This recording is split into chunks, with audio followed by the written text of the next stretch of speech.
ओम शांति। अॼु जी मुंहिंजी तारीख़ 18/8/2025। मेरा वातर चवंदा मूंखे मूंखे ॿार जीअं बाप गाइड आहिनि ईअं गाइड ठही सभिनि खे घर जो रास्तो ॿुधाइणो।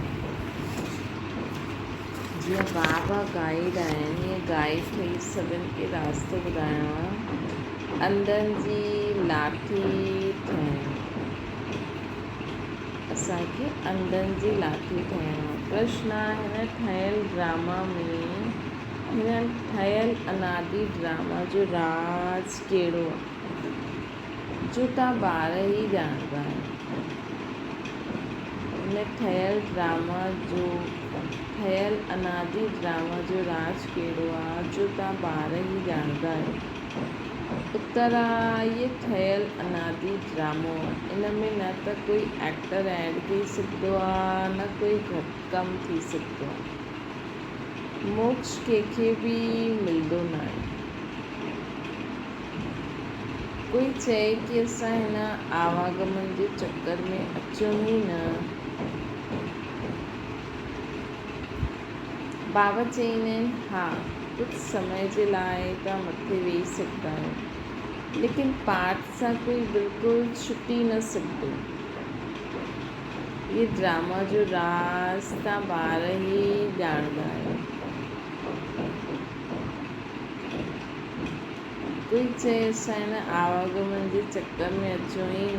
बाबा चईंदा आहिनि हा कुझु समय जे लाइ थी सघंदो आहे, लेकिन पाठ सां कोई बिल्कुलु छुटी न सघंदो। ये ड्रामा जो राज तव्हां ॿार ई ॼाणंदा आहियो। ओम शांति। मिठे मिठे ॿार इहे ॼाणंदा आहिनि कि भोलेनाथ कंहिंखे चइबो आहे। तव्हां संगम युगी ॿार ई ॼाणे सघंदा आहियो। कलयुगी मनुष्य विंचक बि न ॼाणे सघंदा आहिनि कि भोलेनाथ बाबा कंहिंखे चइबो आहे। ज्ञान जो सागर हिकु बाप आहे न, उहो हीअ सृष्टि जे आदि मध्य अंत जो ज्ञान सम्झाईंदा आहिनि, पंहिंजी पहचान ॾींदा आहिनि। तव्हां ॿार हाणे सम्झंदा आहियो, अॻियां कुझु बि न ॼाणंदा हुआ। बाबा चईंदा आहिनि मां ई अची करे भारत खे स्वर्ग ठाहींदुमि। बाबा चईंदा आहिनि मां ई अची करे भारत खे स्वर्ग ठाहींदुमि।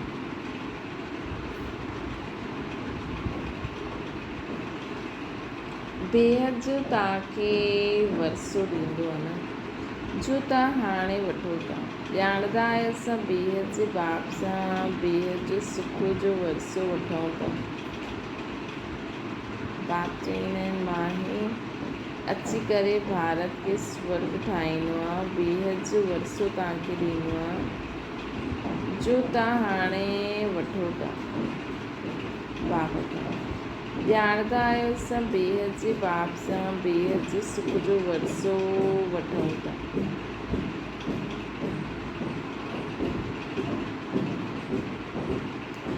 ये ठहियल ड्रामो आहे। हिकु बि एक्टर न ऐड थी सघंदो आहे न घटि थी सघंदो। सभिनि खे पंहिंजो पंहिंजो पार्ट मिलियो आहे न। ये ठहियल हिकु ड्रामो आहे। हिकु बि एक्टर न ऐड थी सघंदो न कमु। सभिनि खे पंहिंजो पंहिंजो पार्ट मिलियो आहे। मोक्ष खे पाए न सघंदा आहियूं। जो जंहिं धर्म जो आहे पोइ हुन धर्म में वञण वारो आहे। बौद्धी जो क्रिश्चन जो आदि इच्छा करनि, बौद्ध ऐं क्रिश्चन आदि इच्छा करे कि असां स्वर्ग में वञूं, परंतु वञी न सघंदा आहिनि। जॾहिं हुननि जो धर्म स्थापक ईंदो तॾहिं ई हुननि जो पाठ हूंदो।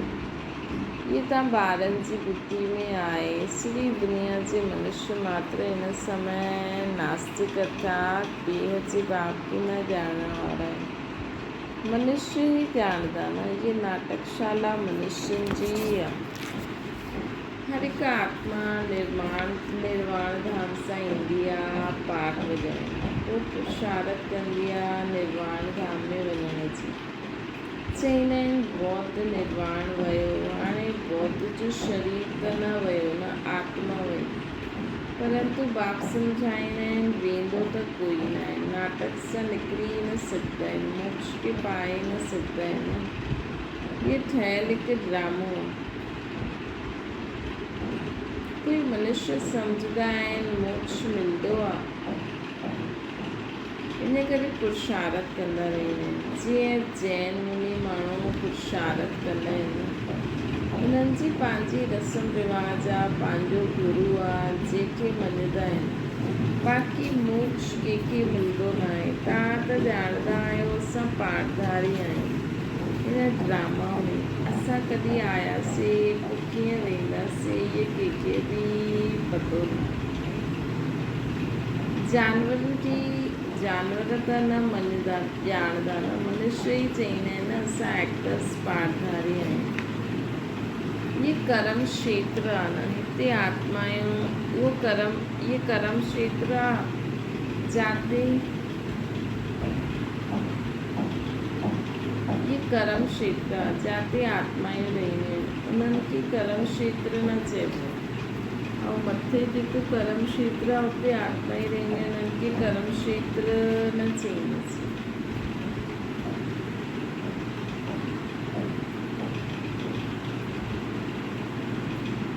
वो त निराकारी दुनिया है ना, हुन में कोई खेल पार ना हो, एक्ट ना।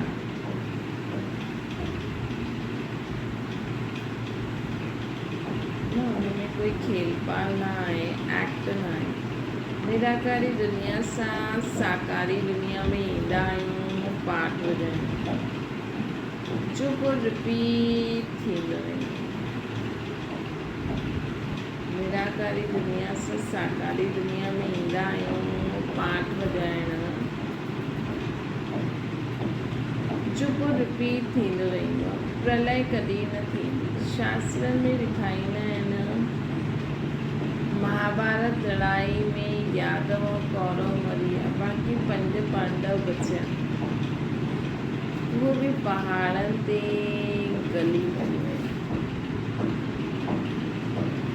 शास्त्रनि में लिखाईंदा आहिनि महाभारत लड़ाई में यादव और कौरव मरी विया, बाक़ी 5 पांडव बचिया, उहे बि पहाड़नि ते गली मरी विया, बाक़ी कुझु रहियो न। इन सां सम्झंदा आहियूं प्रलय थी वियो। इहे सभु ॻाल्हियूं बि ठाहियूं आहिनि, पोइ ईअं ॾेखारींदा आहिनि। समुद्र में पीपल जे पते ते हिकु ॿार अंगूठो चूसंदो आयो। हाणे हिन सां पोइ दुनिया कीअं पैदा थी? मतलब कोई ॻाल्हि चवनि त हुन सां कोई सेंस त निकिरी। मनुष्य जो कुझु ॿुधंदा आहिनि उहो सत चईंदा रहंदा आहिनि। हाणे तव्हां ॿार ॼाणंदा आहियो शास्त्रनि में बि छा लिखियलु आहे। इहे सभु भक्ति मार्ग जा शास्त्र आहिनि। भक्तनि खे फल ॾियण वारो त हिकु भॻवानु बाप आहे। कोई मुक्ति में, कोई जीवन मुक्ति में हली वेंदा आहिनि, कोई जीवन मुक्ति में हली वेंदा। हर हिकु पाठधारी आत्मा जो जॾहिं पाठ ईंदो तॾहिं ई पोइ उहा वापसि ईंदा, सभु मुक्ति धाम हली वेंदा। पोइ जंहिंजो पाठ जॾहिं ईंदो उहो अची वेंदा। इहे ड्रामा जो राज सवाइ तव्हां ॿारनि जे ॿियो कोई ॼाणंदो ई न आहे। चईंदा आहिनि असां रचता ऐं रचना खे न ॼाणंदा आहियूं। ड्रामा जे एक्टर्स थी करे ऐं ड्रामा जे आदि मध्य अंत ड्यूरेशन आदि न ॼाणे त बेसमझ चईंदासीं।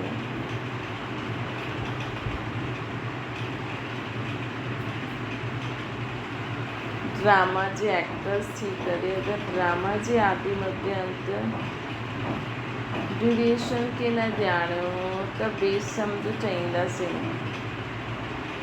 सम्झाइण सां बि सम्झंदा न आहिनि। 84 लख सम्झण जे कारण ड्यूरेशन भी लाखों वर्ष ॾेई छॾी। सोचंदा आहिनि कि 84 लख योनियों में वेंदा, हिन करे सोचंदा आहिनि 84 लख साल जींदासीं।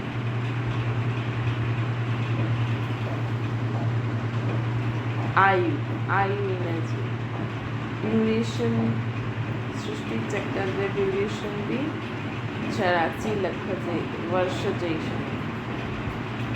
हाणे तव्हां सम्झंदा आहियो बाबा असांखे कल्प कल्प अची करे स्वर्ग जी बाबा खां अची करे बाबा असां तव्हां खां कल्प कल्प अची करे स्वर्ग जी बादशाही वठंदा आहियूं। 5000 वर्ष पहिरियों बि तव्हां सां मिलिया हुयासीं। ॿीहर जो बाप जो वरसो वठिणो आहे। यथा राजा रानी तथा प्रजा सभु विश्व जा मालिक ठही। यथा राजा रानी तथा प्रजा सभु विश्व जा मालिक ठही। सम्झंदा आहियो न?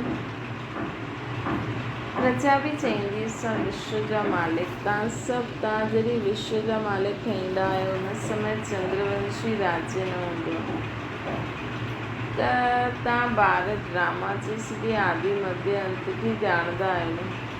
मनुष्य भक्ति मार्ग में जंहिंजी पूजा कंदा आहिनि उन्हनि खे ॼाणंदा ई न आहिनि। जंहिंजी भक्ति करणी हूंदी आहे त उनजी बायोग्राफी खे बि ॼाणणो खपे। तव्हां ॿार हाणे सभिनि जी बायोग्राफी ॼाणंदा आहियो कंहिं द्वारा? बाबा द्वारा सृष्टि जे में सभु कुझु ॼाणे विया आहियूं। तव्हां बाप जा ठहिया आहियो। बाबा जी बायोग्राफी जो पतो आहे न?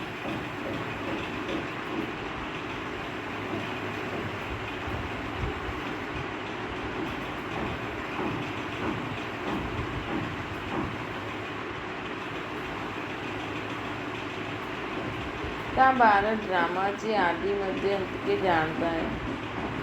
मनुष्य भक्ति मार्ग में जंहिंजी पूजा कंदा आहिनि उन्हनि खे ॼाणंदा बि न आहिनि। जंहिंजी भक्ति करणी हूंदी आहे त हुनजी बायोग्राफी खे बि ॼाणणो खपे न। तव्हां ॿार हाणे सभिनि जी बायोग्राफी खे ॼाणंदा आहियो बाबा द्वारा। तव्हां बाप जा ठहिया आहियो न। बाप जी बायोग्राफी जो पतो आहे न? उहो बाप पतित पावन लिबरेटर गाइड आहे। हिनखे चइबो तव्हांखे चईंदा आहियूं पांडव। तव्हां सभिनि जा गाइड ठहींदा आहियो। अंदरि जी लाठी आहियो त सभिनि खे रास्तो ॿुधाइण जे लाइ। तव्हां सभिनि जा गाइड ठहींदा आहियो। सोचो केॾी सारी आत्माऊं। अंदरि जी लाठी ठहींदा आहियो सभिनि खे रास्तो ॿुधाइण लाइ।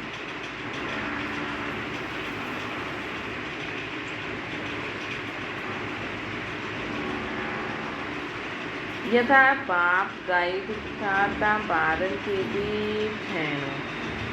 जीअं बाबा गाइड आहिनि हिन सां ॿारनि खे बि ठहिणो। सभिनि खे रास्तो ॿुधाइणो। तव्हां आत्मा आहियो उहो परमात्मा। उन्हनि सां बेहद जो वरसो मिलंदो। असां आत्मा आहियूं ऐं असांजो बाबा आहे। उन्हनि सां बेहद जो वरसो मिलंदो आहे।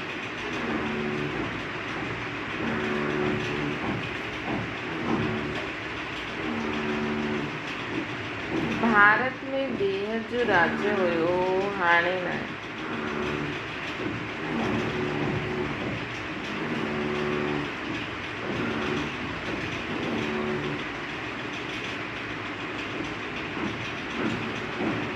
भारत में बेहद जो राज्य हुयो, हाणे न आहे। तव्हां ॿार ॼाणंदा आहियो असां बेहद जे बाप सां बेहद जे सुख जो वरसो वठंदा आहियूं।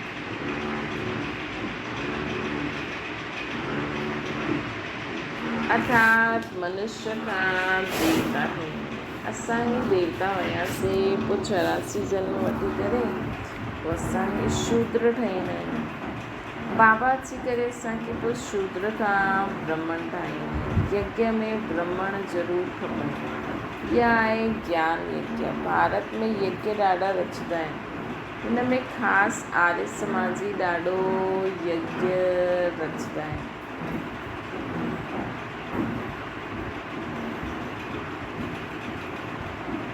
हाणे इहा त आहे रुद्र ज्ञान यज्ञ, जंहिंमें सॼी पुराणी दुनिया स्वाहा थियनि। ये रूहानी रुद्र ज्ञान यज्ञ आहे, जंहिंमें पुराणी दुनिया सॼी स्वाहा थियणी। हाणे बुद्धि सां कमु वठिणो पए। कलयुग में त ॾाढा मनुष्य आहिनि, इते सॼी पुराणी दुनिया खलास थी वेंदी, कोई भी चीज़ कमज़ में न अचे, तो सब ये शरीर सहित सब कुछ जली वेंदो।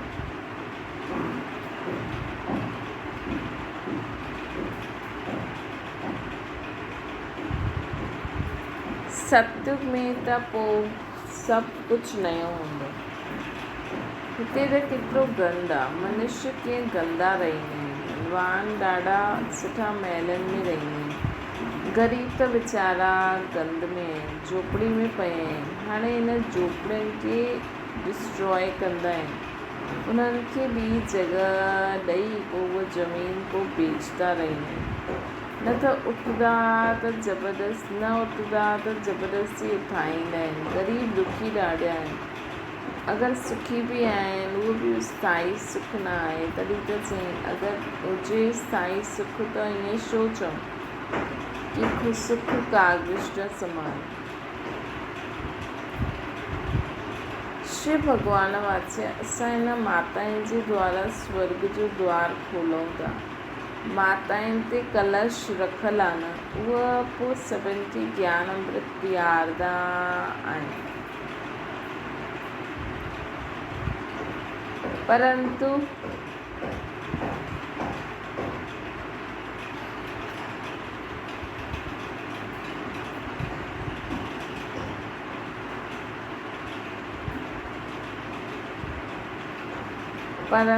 वो ज्ञान वो सभिनि खे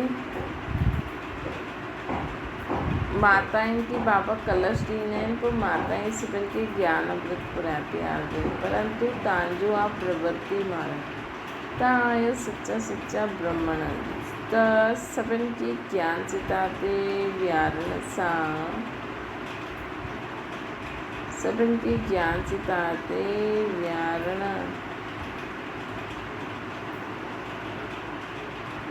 बाबा चवंदा आहिनि तव्हां सच्चा ब्राह्मण आहियो त सभिनि खे ज्ञान चिता ते विहारंदा आहियो न। हाणे तव्हां ठाहींदा आहियो दैवी संप्रदाय, आसुरी संप्रदाय अर्थात रावण राज्य। गांधी जी बि चवंदा हुया न, राम राज्य हुजे, सॾु बि कंदा आहिनि, हे पतित पावन अचो। परंतु पंहिंजे खे पतित सम्झंदा थोरी आहिनि। बाबा ॿारनि खे सुजाग कनि, तव्हां घोर अंधियारे सां सोजरे में आया आहिनि। मनुष्य त सम्झंदा आहिनि गंगा सनानु करण सां पावन थी वेंदा आहिनि। ईअं ई गंगा में हरिद्वार वटि सॼो किचिरो पवंदो आहे, काथे पोइ उहो किचिरो सॼो खेतरी में हली वेंदो आहे। सत्युग में ईअं कम हूंदा न, है न। हुते त अनाज ढेर जो ढेर हूंदो, पैसा थोरी ख़र्च करणा पवंदा। सत्युग में बाबा त अनुभवी आहे न।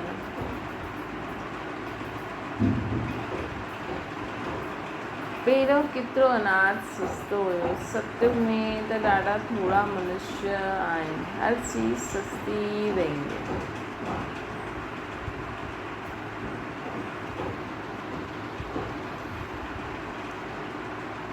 त बाप चवंदा आहिनि मिठे ॿार, हाणे तव्हांखे पदत खां पावन थियणो।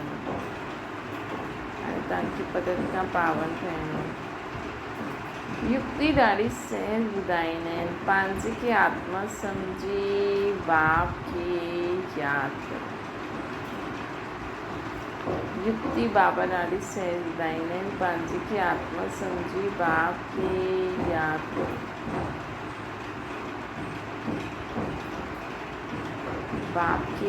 करो।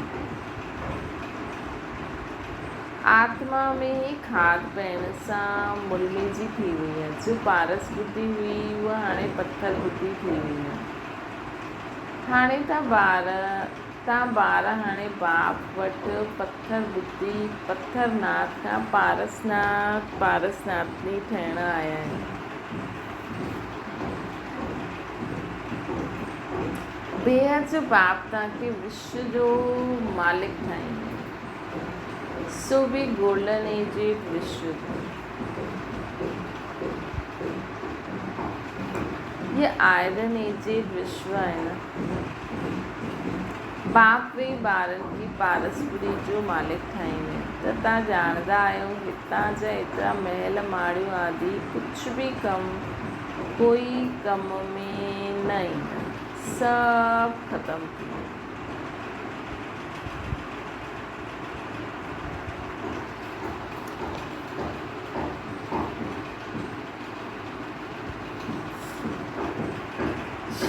हिते छा रखियो? अमेरिका वटि केतिरो सोनो आहे, हिते त थोरो सो सोनो आहे जो माताउनि वटि आहे, उहो बि वठंदा रहंदा आहिनि। श्री उन्हनि जो त कर्ज़ में सोनो, उन्हनि खे त कर्ज़ में सोनो ॾियणो आहे न। तव्हां वटि हुते सोनो ई सोनो।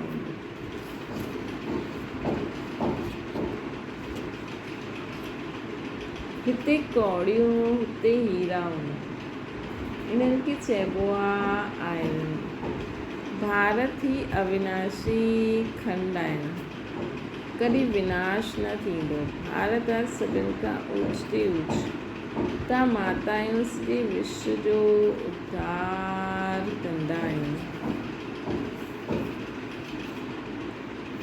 तव्हांजे लाइ ज़रूरु नई दुनिया खपे, पुराणी दुनिया जो विनाश खपे न। केतिरी सम्झण जी ॻाल्हि आहे। श्री निर्वार्थ धंधो आदि बि करो, पर पुराणी दुनिया जो विनाश खपे न। पुराणी दुनिया जो विनाश खपे।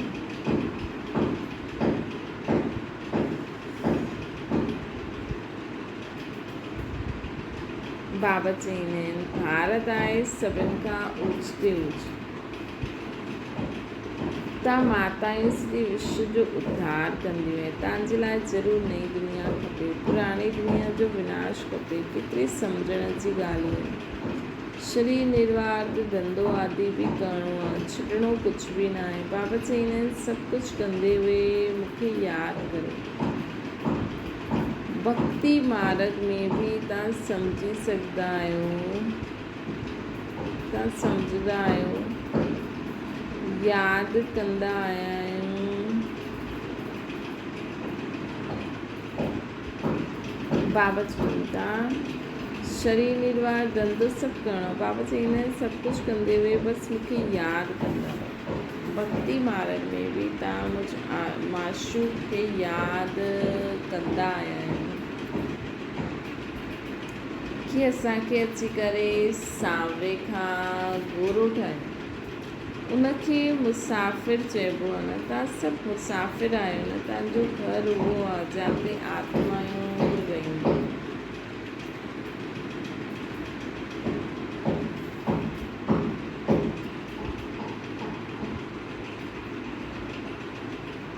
तव्हां सभिनि खे ज्ञान सिता ते विहारंदा आहियो। सभु हिसाब किताब चुकतू करे वञण वारा आहियो न। पोइ नए सिर तां ईंदव। जेतिरो यादि में रहंदव ओतिरो पवित्र ठहींदव ऐं ऊच पद बि पाए सघंदव।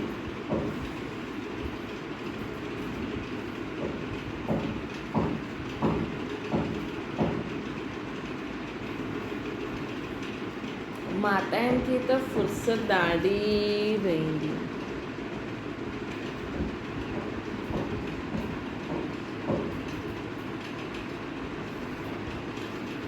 मेल जी बुद्धि में बुद्धि धंधे आदि तरफ़ चकर लॻाईंदी रहंदी। इन करे बाबा कलश माताउनि खे ॾिनो।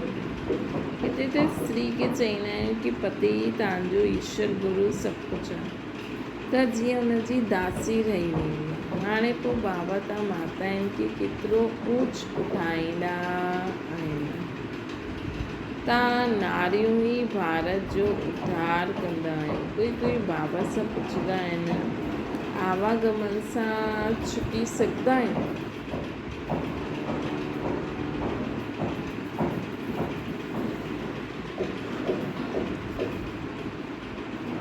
बाबा चईंदा आहिनि, हा, कुझु समय जे लाइ छुटी सघंदा आहियो। तव्हां भारत ऑलराउंडर आदि खां अंत ताईं पाठ वॼाईंदा आहियो। ॿिया जो आहे मुक्तिधाम में रहंदा आहिनि। असांखे ऑलराउंडर पाठ वॼाइणु, उन्हनि जो पाठ ई थोरो आहे। जेका ॿिया माण्हू ईंदा उहे स्वर्ग में त वञण वारा आहिनि। आवागमन सां मोक्ष उन्हनि खे चईंदासीं जो पिछाड़ी जो अचनि था। आवागमन जे सां मोक्ष उनखे चईंदासीं जो पिछाड़ी में अचनि। मोक्ष प्रॉपर न मिलंदो, भले लास्ट में अचिणो पवंदो, लेकिन अचिणो पवंदो। पिछाड़ी में ईंदा ऐं इहे विया। ज्ञान आदि त ॿुधी न सघनि, ॿुधंदा उहे ई जो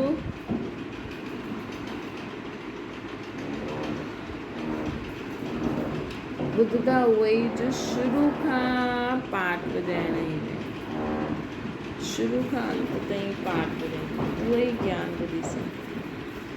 कोई चईंदो असांखे, सम्झो कंहिंखे ज्ञान सुठो लॻी वियो, लेकिन हुनखे चक्कर में न अचिणो आहे, पर उहो ज्ञान तॾहिं ॿुधी सघंदो आहे जॾहिं चक्कर में ईंदो। बाबा खां ज्ञान रतन वठिणो, ज्ञान ॿुधंदो त बुद्धि में रहंदो ई सही। हाणे बाबा एॾो ज्ञान ॾे ऐं चक्कर में न अचे त फ़ाइदो। कोई चईंदा आहिनि असांखे त इहे ई पसंदि आहे, असां हुते ई वेठा। ईअं न थी सघंदो, ड्रामा में नूंद आहे न। वञी करे पिछाड़ी में ईंदव ज़रूरु, बाक़ी सॼो समय शांतिधाम में रहंदव। इहो बेहद जो ड्रामो आहे न। अच्छा, मीठी मीठी सिके लॻे ॿारनि ॿुधी माता बाप दादा जो यादि प्यार ऐं रूहानी बाप जी से सभिनि रूहानी ॿारनि खे नमस्ते। असांजी बि रूहानी माता बाप दादा खे यादि प्यार, गुड मॉर्निंग और नमस्ते।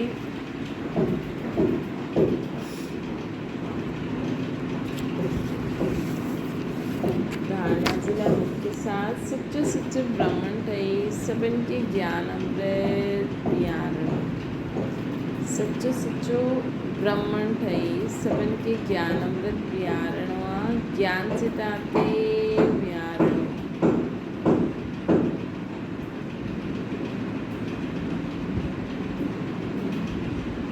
बाबा जो उनके ज्ञान चिता ते विहारणो।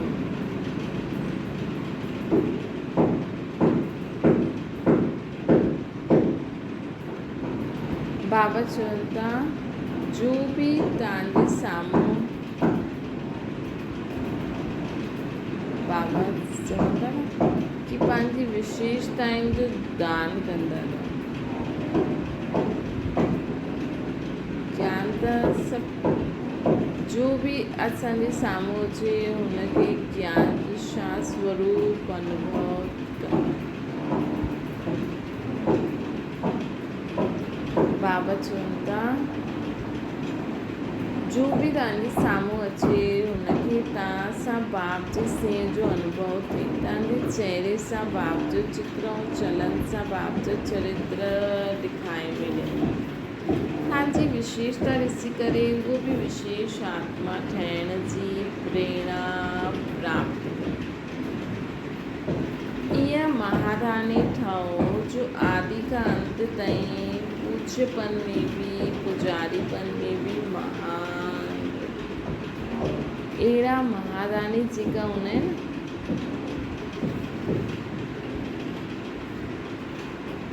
अहिड़ा महादानी भव जो आदि का अंत ताईं पूज्यपन में भी पुजारीपन में भी महान रहेगा।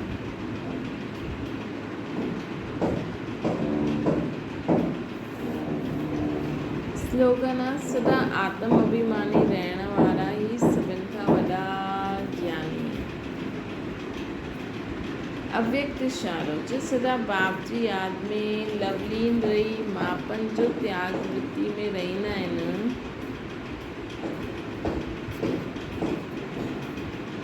उन्हनि खे ही उन्हनि सां ही बाबा ॾेखारे मिली जे मापन जो त्याग कयो। तव्हां ॿार नॉलेज जे आधार सां बाप जी याद में समाए वेंदा आहियो त इहे समाइण ई लवलीन स्थिति। जॾहिं लव में लीन थी वेंदा आहियो अर्थात लव में मग्न थी वेंदा आहियो, जॾहिं लव में लीन थी वेंदा आहियो